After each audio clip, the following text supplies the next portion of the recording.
Марина, если бы вы могли ее спеть, это была бы вообще бомба. Это гимн Татарстана. Серьезно? Вы мне текст отправите.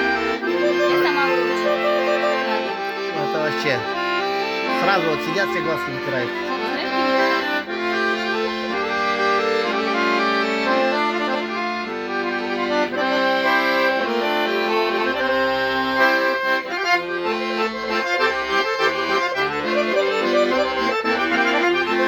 Ой, молодец.